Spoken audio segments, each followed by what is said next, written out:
అందరికీ శుభోదయం. నా పేరు ఎస్ సంసోన్. నేను శ్రీ వెంకటేశ్వర డిగ్రీ కళాశాలలో ఆంధ్ర ఉపన్యాసకులుగా పనిచేయుచున్నాను. Affiliated university Adikavi Nannaya, Rajahmundry. Online క్లాసుల్లో భాగంగా ఫస్ట్ డిగ్రీ విద్యార్థులకు సెకండ్ సెమ్ నుంచి సిలబస్లో భాగంగా ఈరోజు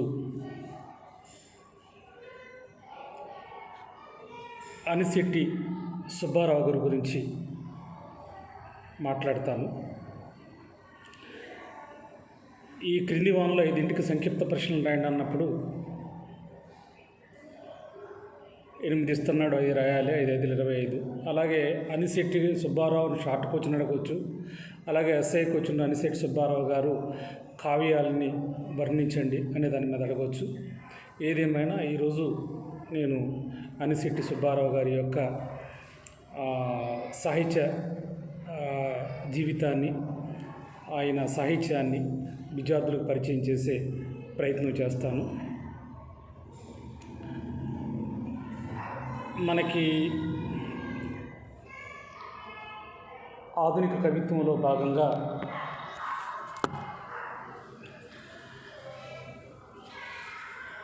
రాయప్రోలు సుబ్బారావు గారు, నాయన్ సుబ్బారావు గారు, నండూరు సుబ్బారావు గారు, తల్లావుజుల శివశంకర శాస్త్రి గారు, దేవులపల్లి కృష్ణ శాస్త్రి గారు, విశ్వనాథ సత్యనారాయణ గారు, అడవి బాపిరాజు గారు, వీళ్ళంతా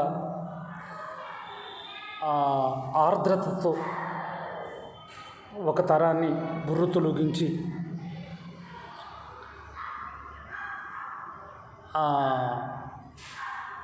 భావకవిత్వాన్ని ఎక్కడికో తీసుకెళ్లే ప్రయత్నం చేశారు. అయితే భావకవులు చేసినటువంటి మరి తప్పిదం ఏమిటన్నప్పుడు వాళ్ళు ఆకాశం, నక్షత్రాలు, చందమామ, పువ్వులు, లతలు, తర్వాత ఏవేవో కవితా వస్తువులను తీసుకుని వాళ్ళు రాసే ప్రయత్నం చేశారు. ఏ కోశాన్న కర్షకులు, కార్మికులు, శ్రామికులు, కష్టజీవులు, అన్నార్తులు, బాధార్తులు ఈ హృదయ వేదన గురించి ఇసుమంతైనా పట్టించుకోకుండా వాళ్ళంతా నేల విడిచి సాము చేసి భావకవిత్వాన్ని పతాక స్థాయిలో పరాకాష్ఠకు తీసుకెళ్లే ప్రయత్నం చేశారు. ఆ పరిణామ క్రమంలో వచ్చినటువంటి గొప్ప కవులు ఎవరన్నప్పుడు అభ్యుదయ కవులు. దాంట్లో తూర్పుగోదావరి జిల్లా కవి సోమసుందర్ ఆయన రాసినటువంటి సంచలనమైన పుస్తకం వజ్రాయుధం. వజ్రాయుధంలో ఆయన ఒక అద్భుతమైన మాట అంటాడు. ఒక వీరుడు మరణిస్తే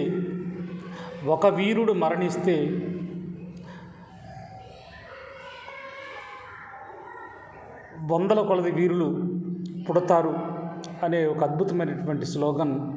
అద్భుతం, అపూర్వం. అలాగే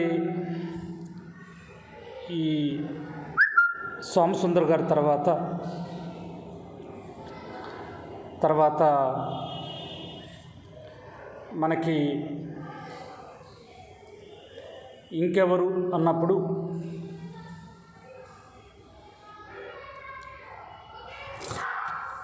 ఇంకా చాలామంది ఆ ప్రస్థానంలో చాలామంది కవులు వచ్చారు.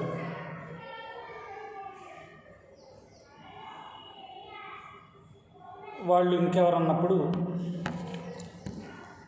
బెల్లంకొండ రామదాసు గారు, రెంటాల గారు, గంగినేని గారు, గజ్జెల మల్లారెడ్డి గారు, తర్వాత మరి ముఖ్యంగా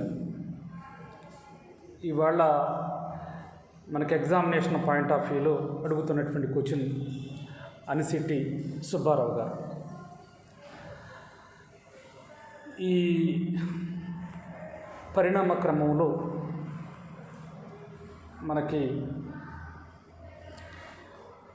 మరి బుద్ధండులైనటువంటి అభ్యుదయ కవులు చాలామంది తెలుగు సాహితీ వనంలోకి రంగప్రవేశం చేశారు.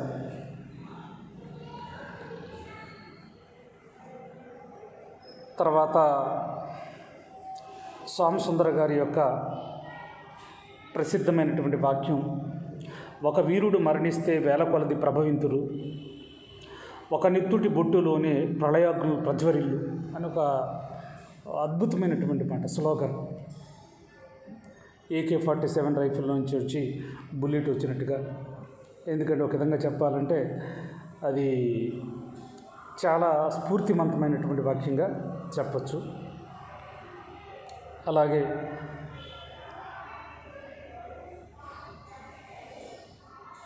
మనకి ఇవాళ ఈ బెల్లంకొండ రామదాస్ గారు కూడా వచ్చారు. చూడండి, ఇప్పుడు మనం అనిశెట్టి సుబ్బారావు గారి యొక్క సంక్షిప్త ప్రశ్న 5 మార్కులు ఎస్ఐకి వచ్చిన అంటున్నాం. చూడండి, ఇక్కడ కూడా ఈయన ప్రస్తావన వచ్చింది. అంటే బెల్లంకొండ రామదాస్ గారిని ఉద్దేశిస్తూ అనిశెట్టి సుబ్బారావు గారి గురించి ఏమంటారంటే, అనిశెట్టి సుబ్బారావు గారిలో లాగా దళితుల పట్ల ఉన్న జాలి, కరుణ ప్రసుస్ఫుటంగా ప్రతి కవితలో కనిపిస్తాయి బెల్లంకొండ రామదాస్ గారిలో అనే దాని మీద. అంటే ఒక విధంగా చెప్పాలంటే మరి అభ్యుదయ కవులకి మరి మార్గ నిర్దేశనంలాగా సామాజిక స్పృహతో ఇనప కంచెల్ని లేదా చట్టాలను నిర్మించుకొని అక్కడే ఆగిపోకుండా విస్తృతమైన పరిధిలో పెద్ద క్యాన్వస్ మీద దళితుల మీద కూడా రాసినటువంటి గొప్ప కవి అనిశెట్టి సుబ్బారావు గారు అనే దాని మీద మనం చెప్పుకోవచ్చు. అలాగే ఈయన తాగు చెల్లెల చల్లని కన్నీళ్ళు, తాగు చెల్లెల నల్లని కన్నీళ్ళు, ఇటు తిరగని విషాద వసంత చక్రాలు, ఇటు కరగని వెన్నో కళ్యాణ కర్పూర దీపాలు, ఇటు నడిచిన వెన్నో మానవాంత పాంత మలిన పాదాలు, బిర్రిగా వీచినవి మారుతాలు ఏర్పడినవి రితాలు, కదిలినవి సైన్యాలు మెదిలినవి దైన్యాలు, ములిగినవి లోకాలు కాలినవి కాలాలు, జరిగినవి హవనాలు సవనాలు కవనాలు అంటూ, అలాగే బ్రతికే ఒక క్రాస్, మనిషే ఒక క్రైస్ట్. చూడండి, అంటే సిలువు మీద జీసస్ క్రైస్ట్ భూమికి ఆకాశానికి మధ్య ప్రపంచ మానవాళి కోసం లవ్ ఎక్స్పెరిమెంట్, ప్రేమ ప్రయోగం చేసి తను ఎలా బలిదానం అయ్యాడని దాని మీద తెలియజేస్తూ, సామాన్యుల బ్రతుకు ఎలా ఉంది అన్నప్పుడు బ్రతికే ఒక క్రాస్, మనిషి ఒక క్రైస్ట్ అనే దాని మీద దీంట్లో మానవ మేధస్సుకు సంఖ్యలు తగిలించారా, ఇట్లాగా రాసే ప్రయత్నం చేశారు. అలాగే రెంటాల గోపాలకృష్ణ గారు కూడా అభ్యుదయ కవితా ఉద్యమంలో ఆనాటి సమాజాన్ని మేలుకొలిపినటువంటి ఉద్యమ దిశగా కవిత్వం రాసినటువంటి గొప్ప కవి రెంటాల గోపాలకృష్ణ గారు. ఆయన కూడా కష్టాలు, కన్నీళ్ళు, ఆకలి, అవతరిస్తాను నేను ఆకలి ప్రాణులు నోట, అవతరిస్తాను నేను అన్యాయం ఉన్న చోట అంటూ వెలుగెత్తినటువంటి మరో కవి ఎవరన్నప్పుడు మనకి రెంటాల గోపాలకృష్ణ. ఈయన కూడా మరి అభ్యుదయ కవిగా మనం చెప్పుకోవచ్చు. అలాగే ఇంటి దగ్గర అంత కులాస, రేపు ఈ పాటికి ప్రాంతం మనది తెలీదా, నిన్న అరుపు అరుపర గణాలు మన వాళ్ళ విముక్తి చేశారు. అలాగే విప్లవం జయిస్తుంది, నేను త్వరలో ఇంటికి వచ్చేస్తాను. విప్లవం జయిస్తుంది, నేను త్వరలో ఇంటికి వచ్చేస్తాను. నాకు స్వాగతం చెప్పడానికి 14 ప్రపంచాలను పిలిపించు. ఉత్తరం ముగించి పగవాడి గుండెకి మరతుపాకి గురిపెడుతున్నా, భయపడకు, నా పేరు మృత్యుంజయుడు, నా కోసం ఎదురు చూడు. ఒక విధంగా చెప్పాలంటే మరి ఎంత ఘాటుగా, వేళ్ల కాని వేళ్ల కళ్ళు చెమ్మ గిలనీయకమ్మ, నిలువున కడలు ఇంకిపోతుందో సూర్యచంద్రులు గతి తప్పుతారు. అంటే దానికి అర్థం ఏంటంటే పాపం నిర్భాగ్యులు అభాగ్యుల కోసం మరి వేళ్ల కాని వేళ్ల కళ్ళు చెమ్మగిలనీయకమ్మ అంటే నిన్ను కాపాడడానికి ఎవరికో రారు, నిన్ను రక్షించుకోవాలి అనే దాని మీద. ఇక తర్వాత ఈ అభ్యుదయ కవిత పరంపరలో మనకి గజ్జెల మల్లారెడ్డి గారు మరి ఒక విధంగా చెప్పాలంటే శాస్త్రీయ దృక్పథంతో, హేతువాద దృక్పథంతో, తర్వాత చాలా అద్భుతమైనటువంటి రచన చేసినటువంటి కవిగా గజ్జెల మల్లారెడ్డి గారిని చెప్పుకోవచ్చు. ఇక్కడ ఈయన గురించి మల్లారెడ్డి రాసింది గొప్ప కవిత్వం కాకపోవచ్చు, కానీ కొత్త కవిత్వం రాశారు అంటాడు. ఇక్కడ కొత్తదనమే ఈయన కవిత్వం తత్వం అంటారు. తర్వాత ఇంకా ఈయన గురించి చెప్పుకోవాల్సి వస్తే మల్లారెడ్డి గేయాలు ముందు మాటలో రాచమల్లి చంద్రారెడ్డి గారు మల్లారెడ్డికి శంఖారావం సంపుటాలు గజ్జెల మల్లారెడ్డిని వాడిగల అభ్యుదయ కవిగా నిలబెట్టాయి అంటూ రామ్మోహన్ రావు గారు ఇలా అన్నారని ఇక్కడ ఇది మాట. ఇక తర్వాత మరి ఒక విధంగా చెప్పాలంటే ఇవాళ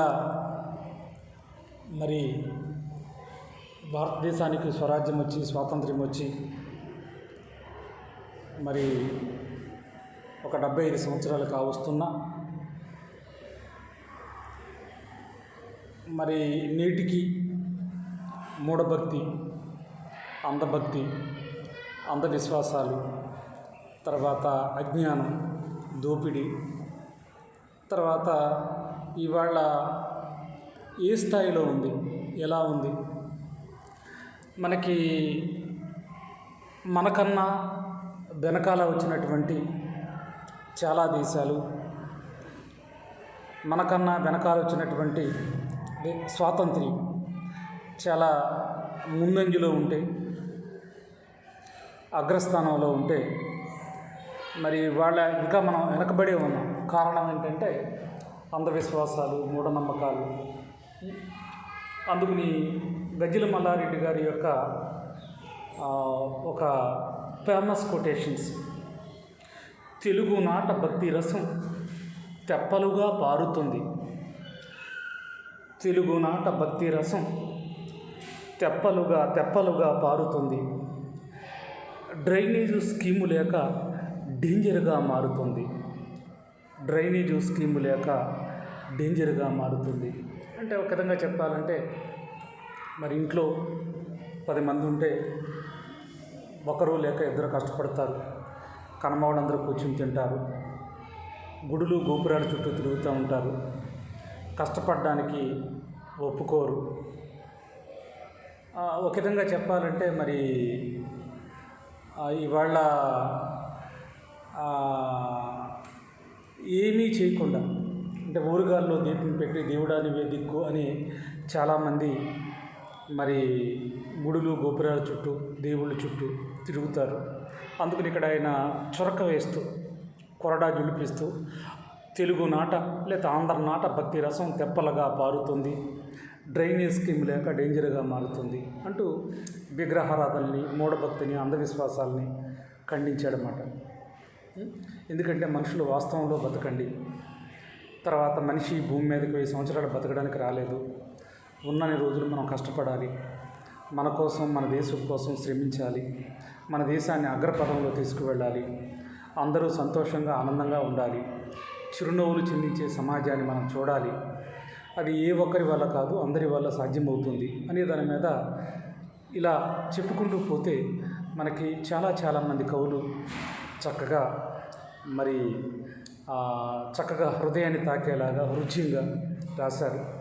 అందుకని ఏంటంటే మళ్ళీ ఒకసారి ప్రముఖ అభ్యుదయ కవులు ఎవరన్నప్పుడు సోమసుందర్, బెల్లంకొండ రామదాసు, రెంటాల, గంగినేని, గజ్జెల మల్లారెడ్డి, సివి ఇలాగా చాలామంది మరి కవులు ఉన్నారు. అయితే మరి ఎగ్జామినేషన్ పాయింట్ ఆఫ్ వ్యూలో మనం అనిశెట్టి సుబ్బారావు గారి గురించి మాత్రం చెప్పుకోవాలి కాబట్టి రేఖామాత్రంగా ఈ పరంపరలో ఈ లిస్టులో వచ్చినటువంటి కవులను కూడా మనం ఉటంకించాం. ఆ కవుల గురించి కూడా మనం మాట్లాడే ప్రయత్నం చేసాం. ఇప్పుడు మరి మన కవి మనం రేపొద్దున్న మరి ఎగ్జామినేషన్ పాయింట్ ఆఫ్ వ్యూలో మరి చక్కగా 5 మార్కులకు వస్తే 5 మార్కులు, లేకపోతే మరి 10 మార్కులకు వస్తే 10 మార్కులు కూర్చుని రాయాలంటే మనం ఒకసారి విస్తృతంగా వివరంగా మనం అనిశెట్టి సుబ్బారావు గారి గురించి చర్చించుకుందాం, మాట్లాడదాం. ఈ అభ్యుదయ కవిత్వం అనే మాట చలామణిలోనికి రాని రోజుల నుంచి అనిశెట్టి ప్రగతివాద భావాలతో, ప్రగతిశీల భావాలతో, ప్రగతివాద దృక్పథంతో కవితలు రాసేవాడు అనే దాని మీద దీంట్లో చెప్పడం జరిగింది. అంటే దానికి అర్థం ఏంటంటే అభ్యుదయ కవిత్వం మాట అప్పటికి ఇంకా పూర్తి స్థాయిలో వాడుకలో రాలేదు. అభ్యుదయం అంటే వెలుగు, అభ్యుదయం అంటే కాంతి, అభ్యుదయం అంటే నవ సమాజం, అభ్యుదయం అంటే కొత్త లోకం, అభ్యుదయం అంటే వెలుగు, అభ్యుదయం అంటే ప్రకాశం. ఇలాగ ఎన్నైనా పర్యాయపదాలు పెట్టుకోవచ్చు మనం. అందుకని అభ్యుదయ కవిత్వం అంటే భావకవిత్వం తర్వాత ఒక ట్యాగ్గా అభ్యుదయ కవిత్వం. అభ్యుదయ కవిత్వం అంటే పాపం సామాన్యులు, అలగా జనం, కర్షకులు, కార్మికులు, శ్రామికులు, ఏదో శ్రీశ్రీ గారు మీ బాధలు నాకు తెలుసు పతితులారా, భ్రష్టులారా, బాధా సర్పదృష్టులారా, ఏడవకండి ఏడవకండి ఏడవకండి ఏడవకండి, వస్తున్నాయి వస్తున్నాయి వస్తున్నాయి వస్తున్నాయి, జగన్నాథ జగన్నాథ జగన్నాథ జగన్నాథ రథచక్రాలు అంటారు. అలా మరి అలాగే మరో ప్రపంచం మరో ప్రపంచం మరో ప్రపంచం పిలిచింది, పదండి ముందుకు పదండి తోసుకు పోదాం పోదాం పై పైకి, వినపడలేదా మరో ప్రపంచపు అగ్ని కిరీటపు దగదగలు, అరోంహర అరోంహర అరహరహ అరోంహర అంటూ కదలండి అంటూ మరి శ్రీశ్రీ గారు రాశారు. ఏది భావకవులంతా మరి ఏమీ పట్టించుకోకుండా మరి ఒక గాలివాటంలో రాస్తున్నప్పుడు కొత్త గొంతు వినిపించినటువంటి కవులు చాలామంది ఉన్నారు. ఎందుకంటే శ్రీశ్రీ గారు అభ్యుదయ కవిత్వానికి ఒక డెఫినేషన్ లాగా ఒక చక్కగా చెప్తారన్నమాట. ఏమంటారంటే ఒక చోట కదిలేది కదిలించేది, మారేది మార్పించేది, కదిలేది కదిలించేది, మారేది మార్పించేది, పెనునిద్ర వదిలించేది కావాలో ఈ నవ కవనానికి అంటాడు మహాకవి శ్రీశ్రీ. అందుకని ఈ అభ్యుదయ కవిత్వం పరంపరలో శ్రీశ్రీ కన్నా ముందు మనకి రుద్రజ్యోతి అని ఒక కావ్యం రాశారు. ఆయన పేరేంటంటే నారాయణ బాబు. శ్రీశ్రీ కన్నా ఇంకా కొంచెం ముందు. అందుకని ఈ అనిశెట్టి సుబ్బారావు గారి గురించి కూడా మాట్లాడుతూ ఏమంటారంటే అభ్యుదయ కవిత్వం అనే మాట చలామణి లేని రోజుల్లో, అంటే అప్పటికి ఈ ట్యాగ్ లైన్ రాలేదు, దానికి ఏం పేరు పెట్టలేదు అన్నమాట.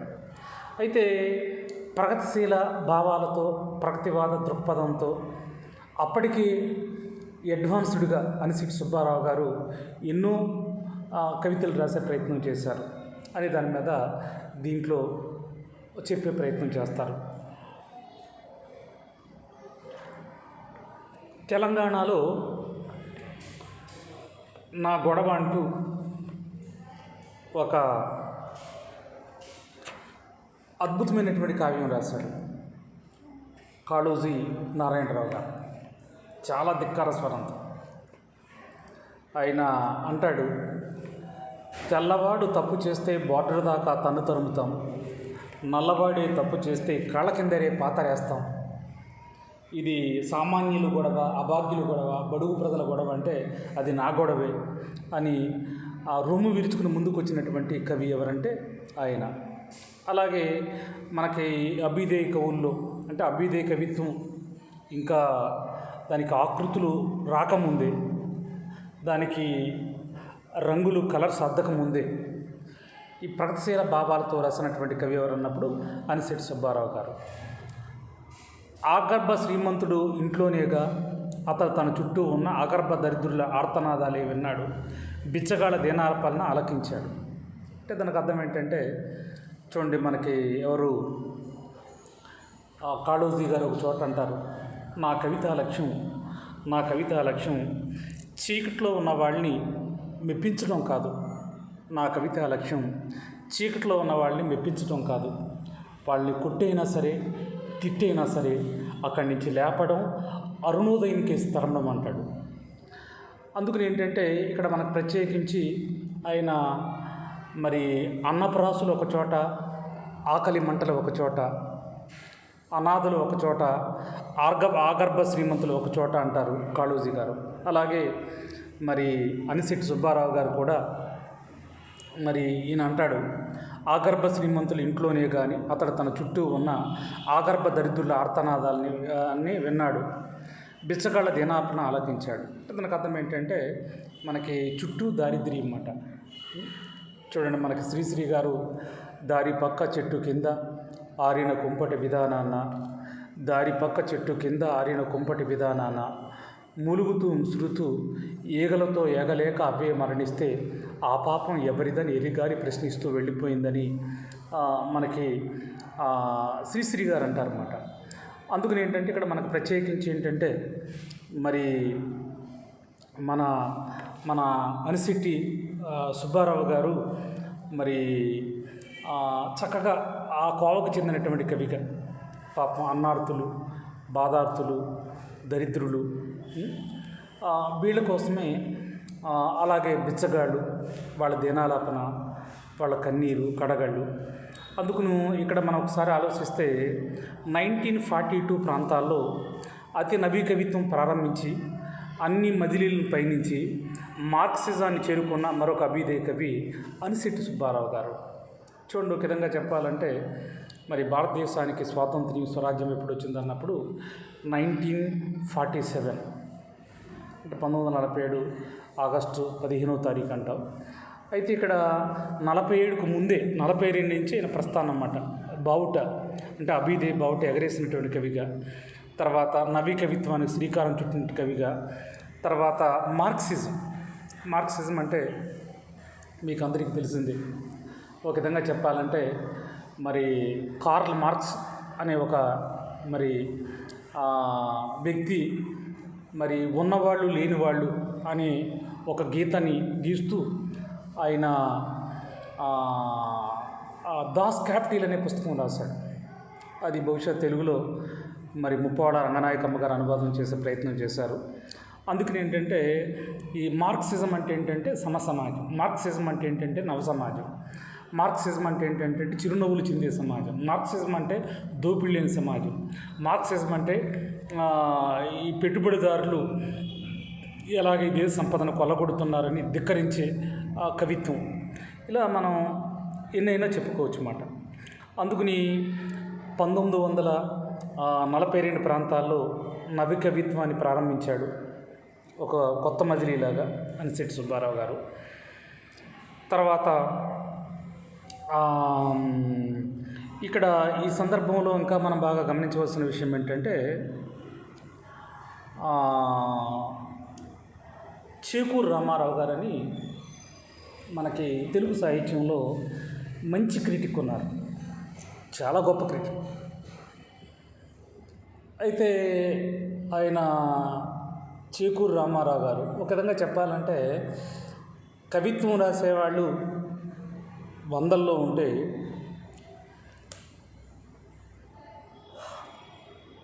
క్రిటిక్స్కి వచ్చేసరికి ఏంటంటే కనీసం 10లో కాకుండా వేళ్ల మీద లెక్క పెట్టే అంతమంది తెలుగు సాహిత్యంలో ఉన్నారు. మరి చేకూరు రామారావు గారు చక్కగా కవులు కావ్యాలు రాసేటప్పుడు మరి ఆయన మంచి రివ్యూలు రాసేవారు. క్రిటిక్స్ అంటే మనం చెప్పుకున్నాం కదా, ఆయన హంస లాంటి వాడు. నారాయణ రెడ్డి గారు కవికి విమర్శకుడికి తేడా చెప్తూ అంటాడనమాట. ఏమంటాడంటే, ఆవేశం పురివిప్పితే కవిత్వం, ఆవేశం పురివిప్పితే కవిత్వం, ఆలోచన రెక్క విప్పితే విమర్శ అంటారు ఎవరు, డాక్టర్ జిన్నారెడ్డి రెడ్డి గారు. అందుకని ఏంటంటే ఇక్కడ మనం గమనించవలసినటువంటి అంశాలు విషయాలు ఏంటన్నప్పుడు, ఈ క్రిటిక్స్ ఏంటంటే వాళ్ళ హంసలు లాంటి వాళ్ళు అన్నమాట. ఇక్కడ బాగుంది, ఇక్కడ కొంచెం పేలవంగా ఉంది, ఇక్కడ చాలా చిక్కగా ఉంది, తర్వాత ఎత్తుగడ బాగుంది, ముగింపు ఇంకా ఇలా ఉంటే బాగుండేది అని సూచనలు సలహా ఇచ్చేవాళ్ళని ఏమంటారంటే విమర్శకులు అంటారన్నమాట. చూడండి, అనిశెట్టి సుబ్బారావు గారు, అనిశెట్టి సుబ్బారావు అని ఆరుద్ర అంటే ఇది ఏ విషయంలోని, ఇక్కడ చూడండి, 1942 ప్రాంతాల్లో అతి నవీ కవిత్వం ప్రారంభించి అన్ని మజిలీలు పయనించి మార్క్సిజాన్ని చేరుకున్నటువంటి మరొక అభ్యుదయకం అనిశెట్టి సుబ్బారావు అని ఆరుద్ర అంటే, చీరాతలు రాసినటువంటి చేకూరు రామారావు అభ్యుదయ కవుల్లో అనిశెట్టి వేరుగా కనిపిస్తాడు. చూడండి, ఇక్కడ మనకి ఒకసారి ఆలోచిస్తూ ఉంటే ఆరుద్ర అంటే ఆయన పేరు భాగవతుల శివశంకర శాస్త్రి గారు. ఆయన తెలుగు సాహిత్య చరిత్రని 13 సంపుటాలుగా రాశాడు. ఆయన మొత్తం నిజంగా ఆయన జీవితాంతం దారిపోసినటువంటి కవి ఎవరంటే ఆరుద్ర. ఇక్కడ ఆరుద్ర గారు కూడా ప్రశంసించారు. అంటే ఒక విధంగా చెప్పాలంటే చాలా గొప్ప కవి, నవీ కవి, తర్వాత వినూత్న భావాలున్న కవి, తర్వాత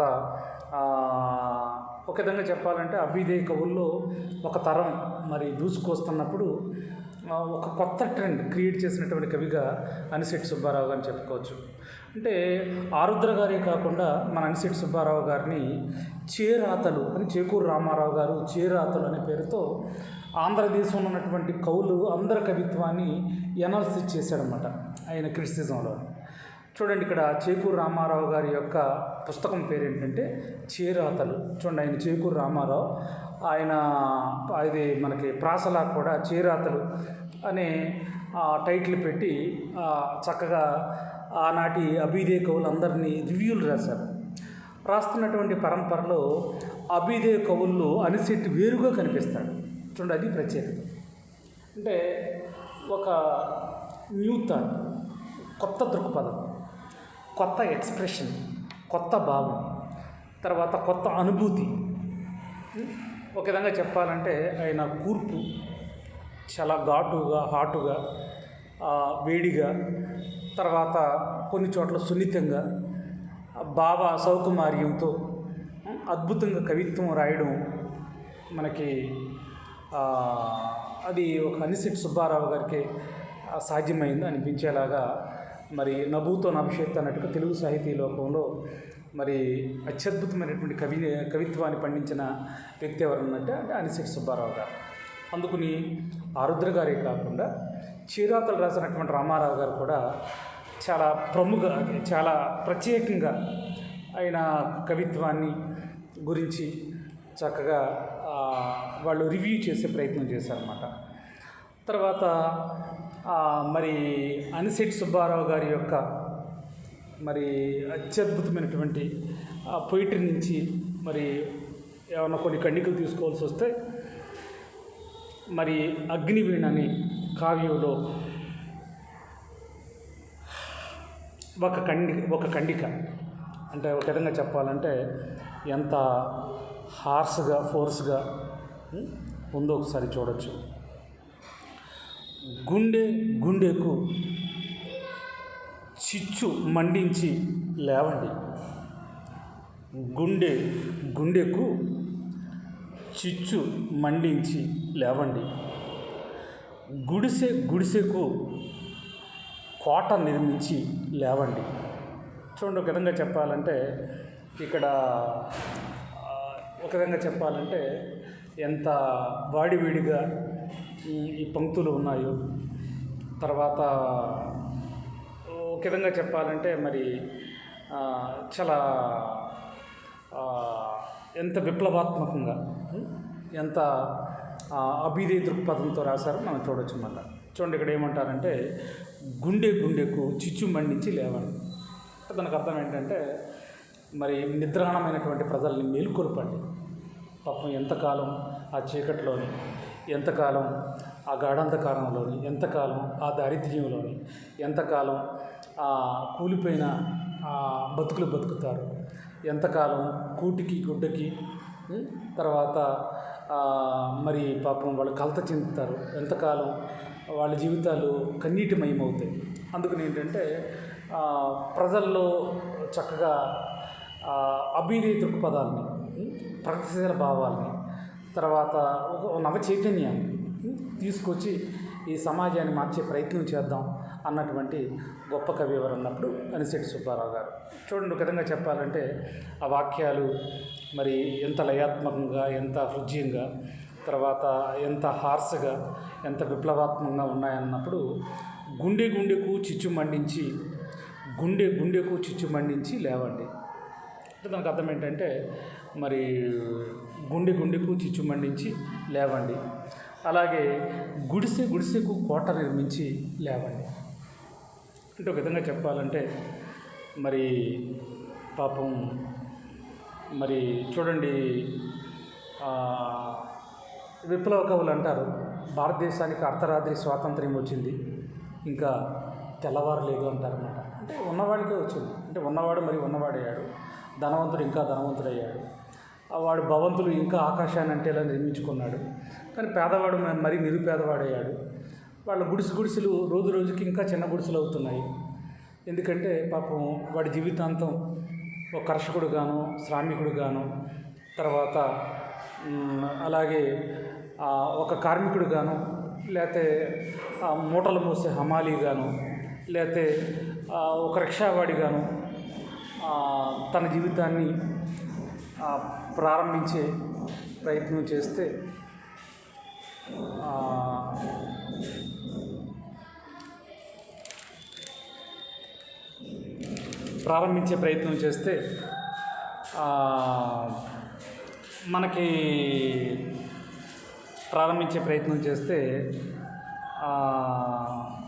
మరి చూడండి, ఒక విధంగా చెప్పాలంటే గుడిసెకు కోట నిర్మించండి, గుడిసెకు కోట నిర్మించండి లేవండి అంటాడు. అంటే దానికి అర్థం ఏంటంటే చూడండి, ఒక విధంగా చెప్పాలంటే మరి మన తూర్పుగోదావరి జిల్లాలోనే మరి ఒక గొప్ప కవి ఎవరు అయినప్పుడు మనం దళిత కవిత్వానికి దిక్చూసి లైట్ హౌస్ గబ్బిలం రాసినటువంటి కవి ఎవరంటే గుర్రం జాషువా తర్వాత అదే టెంపోతో అదే స్థాయిలో మరి తన కవిత్వంతో పరవళ్ళు తొక్కించినటువంటి కవి ఎవరన్నప్పుడు ఆయన పేరు మనందరికీ తెలిసిందే. ఎవరన్నప్పుడు ఆయన డాక్టర్ బోయి భీమన్న. మరి బోయి భీమన్న మరి బోయి భీమన్న గారిని చూసుకుంటే మరి ఒక విధంగా చెప్పాలంటే మరి ఆయన పాలేరు నాటకం రాశాడు. తర్వాత ఆయన రాసినటువంటి ఒక కావ్యానికి అయితే కేంద్ర సాహిత్య అకాడమీ అవార్డు వచ్చింది. కావ్యం పేరు ఏంటంటే గుడిసెలు కాలిపోతున్నాయి. చూడండి, ఒక విధంగా చెప్పాలంటే పాలేరు నాటకం ఒక సంచలన దుమారా రేపింది. ఎందుకంటే ఆ రోజుల్లో పాలేరు నాటకం చూసి చెల్లించిపోయి చాలామంది పాలేరుగా జీవితాన్ని మొదలుపెట్టినటువంటి చిన్నపిల్లలు, తల్లిదండ్రులు అరే మా పిల్లల బతుకులు గొడ్ల కాడ, తర్వాత పశువులు కొట్టం కాడ, బర్రెల కాడ మాకు అక్కడ తెల్లారిపోవాలా, మా పిల్లలు కూడా చదువుకుంటారని పాలేరు నాటకం చూసి చెల్లించిపోయి బాగా చదువుకుని కలెక్టర్ అయిన వాళ్ళు ఉన్నారన్నమాట. అంటే కాకి మాధవరావు గారు ఆ నాటకం చూసే నేను కలెక్టర్ని అయినని చెప్పుకున్నారన్నమాట. అందుకని ఏంటంటే మరి పాలేరు నాటకం తర్వాత ఆయనకు అంత పేరు వచ్చినటువంటి కావ్యం ఏదన్నప్పుడు గుడిసెలు కాలిపోతున్నాయి. అందుకని గుడిసెలు ఏంటంటే ఎప్పుడు అలా కాలిపోతూ ఉంటాయి. తర్వాత మహానుభావులు, రాజకీయ నాయకులు వచ్చి మాకు దొంగల గట్ట ఇస్తారు, ఇంటి సామానం ఇస్తారు, మళ్ళీ మాకు గుడిసెలు నిర్మిస్తారు, మళ్ళీ కాలిపోతూ ఉంటాయి, మాకు బట్టలు ఇస్తారు, మేము ఎప్పుడు అడుక్కునేవాళ్ళ ఉంటాం, ఇప్పటికి మా భవనాలు నిర్మించరు, మా ఓటుల కోసం గేలం వేస్తూనే ఉంటారు, మా బతుకులు ఎప్పుడు ఇలా చితికిపోతాయని ఆయన రాశారు. ఈ మనకి అనిశెట్టి సుబ్బారావు గారు అయితే గుండెకు చిచ్చు మండించి లేవండి, గుడిసెకు కోటలు నిర్మించి లేవండి. అంటే దానికి అర్థం ఏంటంటే గుడిసెల స్థానంలో కోటలు నిర్మిద్దాం, ఇల్లు నిర్మిద్దాం, మనం కూడా ఆనందంగా బతుకుతాం అని చాలా ఆవేశంగా అద్భుతమైనటువంటి ఖండికలు రాశారు. ఈయన రాసినటువంటి అగ్నివీణలో కనిపిస్తాయి అన్నమాట. ఎవరు అగ్నివీణలో కనిపిస్తాయి? మనకి అనిశెట్టి సుబ్బారావు గారు అన్నమాట. అనిశెట్టి సుబ్బారావు గారు రాసినటువంటి కవిత్వంలో మనకి కనిపిస్తాయి. తర్వాత మరి ఇంకా మనం ఒకసారి ముందుకు వెళితే అనిశెట్టి సుబ్బారావు గారు మరో చోట ఇంకేమంటారు? భయం భయం బ్రతుకు భయం, భయం భయం బ్రతుకు భయం, అన్నా మనకి ఈ లోకం పన్నిన పద్మ వ్యూహం. చూడండి ఇక్కడ చక్కగా అంచిప్రాసలు. భయం భయం బ్రతుకు భయం, అన్నా మనకి ఈ లోకం పన్నిన పద్మ వ్యూహం, ఆశలతో బ్రతికిడ్చే అస్థిపంజరాలు మనం, ఆవేదన హితమయ్యే ఆశా జీవులం మనం. గతమంటే కారు వెగటు, రేపంటే తగని భయం, గతమంటే కారు వెగటు, రేపంటే తగను భయం. అంటే ఇక్కడ భయం భయం బ్రతుకు భయం, అన్నా మనకి లోకం పన్నిన పద్మ యోగం, ఆశలతో బతికీడ్చే అస్థి పంజరాలు మనం, ఆవేదన హితమయ్యే ఆశా జీవులు మనం. గతమంటే కారు వెగటు, రేపంటే తగని భయం, భయం భయం బ్రతుకు భయం అంటూ ఇక్కడ మరి సామాన్యుడి యొక్క దుర్భర స్థితిని, సామాన్యుల యొక్క దయనీయమైనటువంటి మరి పరిస్థితిని వర్ణించే ప్రయత్నం చేస్తారు మనకి అనిశెట్టి సుబ్బారావు గారు. తర్వాత మరి బిచ్చగాళ్ళు పదాలనే పుస్తకంలో హృదయాన్ని ద్రవింపు చేసే కావ్యాలు రాశారు. బిచ్చగాళ్ళు పదాలని ఒక పుస్తకం రాశారంట.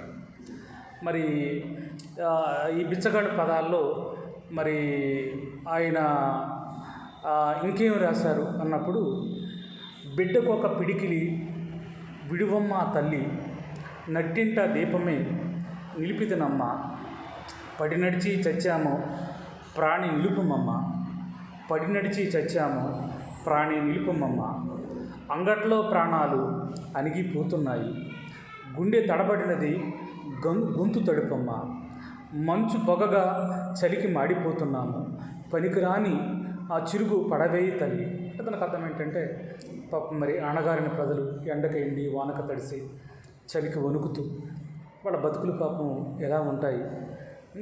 తర్వాత బిచ్చగాళ్ళు మనం అంటాం కదా, కొత్త బిచ్చగాడికి పొద్దుగూపుతుందో లేదో తెలియదు అంటాం కాబట్టి పాపము వాళ్ళ బతుకులు అంత దయనీయంగా ఉంటాయి. చిరుగును దుస్తులు పాపం అక్కడే భిక్షాటన చేసి ఏ రోడ్డు పక్కనో ఏ చెట్టు కిందో, తర్వాత పాపం ఏ ప్లాట్ఫామ్ మీద వాళ్ళ బతుకులు ఎలా తెల్లారిపోతాయి ఏంటనే దాని మీద రాసే ప్రయత్నం చేశారు. పామర్ల శిరస్సులతో బంతులాడు పాలకులను ప్రకృతి చక్ర ఘటనలతో సంహరించవలెనురా. అంటే దానికి అర్థం ఏంటంటే, మరి చూడండి, ఒక విధంగా చెప్పాలంటే మరి భారతదేశానికి స్వరాజ్యం వచ్చి 73 ఏళ్ళు కావస్తున్నా ఇంకా ఒక 60 కోట్ల మంది నిరాక్షరాస్యులు ఉన్నటువంటి దేశం అన్నమాట ఏలుముద్రగాళ్ళు. ఎందుకంటే మరి చదువుకుని చైతన్యవంతులైతే ప్రభుత్వాన్ని పాలకుల్ని ప్రశ్నిస్తారు కాబట్టి ఇప్పుడు కూడా ప్రజలు సామాన్యులు వాళ్ళు బాగా చదువుకోవాలి, ఎడ్యుకేట్ అవ్వాలని కోరుకోరు పాలకులు కూడా. ఇప్పుడు ఏంటంటే వాళ్ళు ఇప్పుడు అలాగే ఉండాలన్నమాట. వాళ్ళు అలా ఉంటే మేము మరోలా ఉంటాం, మేము మహా సామ్రాజ్యాలు స్థాపించుకుంటాం, తర్వాత ఈ దేశంలో సంపదంతా దోసుకుంటాం. అందుకేంటంటే పామర్ల శిరస్సులతో బంతులాడు పాలకులను, అంటే దానికి అర్థం ఏంటంటే పామర్లు అంటే పాప నిరక్షరాస్యులు, వాళ్ళు ఏంటంటే ఆడుకుంటున్నారు వాళ్ళ జీవితాల్లో. ఇది ఇంతేరా జీవితం తిరిగే రంగులు రటనం అన్నట్టుగా. అలాగే ప్రగతి చక్ర ఘటనతో సంహరించవలేదు. అంటే దానికి అర్థం ఏంటంటే మనం అలా చూస్తూ ఉండే కన్నా ఒక రథచక్రాలాగా ప్రగతి వైపు మనమే వెళ్ళాలి.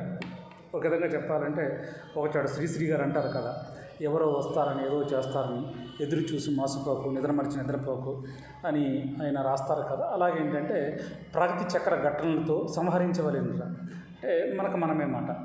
అలాగే మరి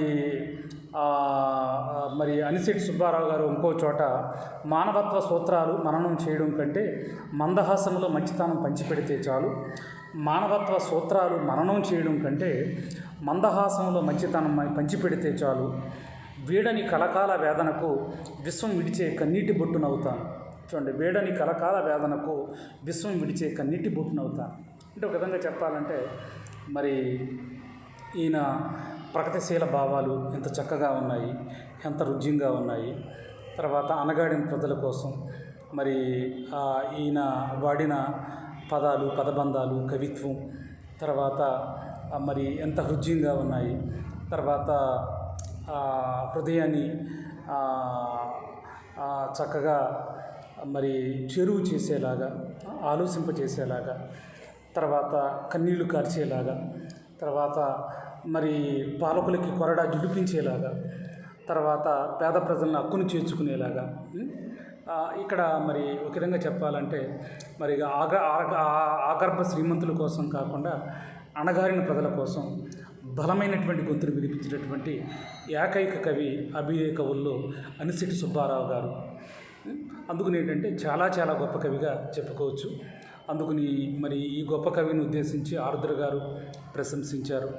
అలాగే మరి చేకూరు రామారావు గారు చేరాతల్లో కూడా విలక్షణమైన కవి, కొత్త ఎక్స్ప్రెషన్, కొత్త భావాలతో సమాజం మారాలని, మార్పు చెందాలని, మార్పు చెందినవాడే మనిషి అని ఒక మరి అభ్యుదయ కవిత్వానికి గొప్ప ఎసెట్గా రాసినటువంటి మరి గొప్ప కవి అనిశెట్టి సుబ్బారావు గారు అనడంలో ఏమాత్రం అతిశయోక్తి లేదు.